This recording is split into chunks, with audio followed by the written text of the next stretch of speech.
ابتكارات جديدة وتغيرات متسارعة في عصر لا يعرف للانتظار معنى. تطور ونمو في مجال التقنية يسهم في إحداث ثورة في قطاع السفر والسياحة، كل ذلك في ملتقى سوق السفر العربي.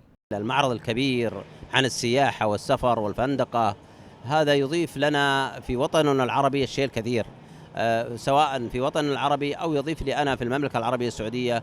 كما تعلمين رؤية 2020 في المملكة العربية السعودية من أحد محاورها المهمة السياحة والتراث، والمملكة العربية السعودية تنعم بتراث كثير وسياحة كثيرة، فيها من التراث وفيها من السياحة، وناهيك عن السياحة الدينية أو ما نسميها زيارة الحرمين الشريفين. مجموعة واسعة من خيارات السفر والإقامة والمزارات السياحية الجذابة عن طريق تقنيات السفر لخطوط الطيران الرئيسية إلى أكثر الوجهات السياحية طلبا في العالم.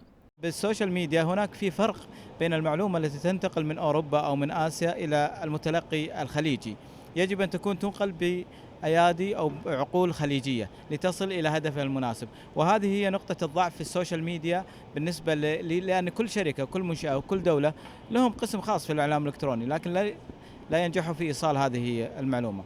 بالنسبة لنا اتفاقياتنا اليوم أو الأيام الماضية في المعرض في تعريب أو ترجمة هذه المعلومات للمتلقي الخليجي أو السائح الخليجي بشكل عام. فعاليات ملتقى سوق السفر العربي سمة أساسية في المعرض، فهو يغطي مجموعة واسعة من القطاعات بقيادات شخصية مؤثرة، حيث تضمنت موضوعات هذا العام على الاستدامة البيئية المؤسسية ومستقبل الدول في السياحة العالمية والمشاركة في الأسواق الناشئة. وسط حضور لافت من الدول المشاركة، يشهد قطاع السفر والسياحة نمواً وتطوراً اقتصادياً وسياحياً مستدام، ليشكل هذا المعرض تحدياً كبيراً لجذب أعداد كبيرة من الزوار والمستثمرين في هذا القطاع. أحمد خردلي، قناة الليث، من ملتقى سوق السفر العربي، دبي.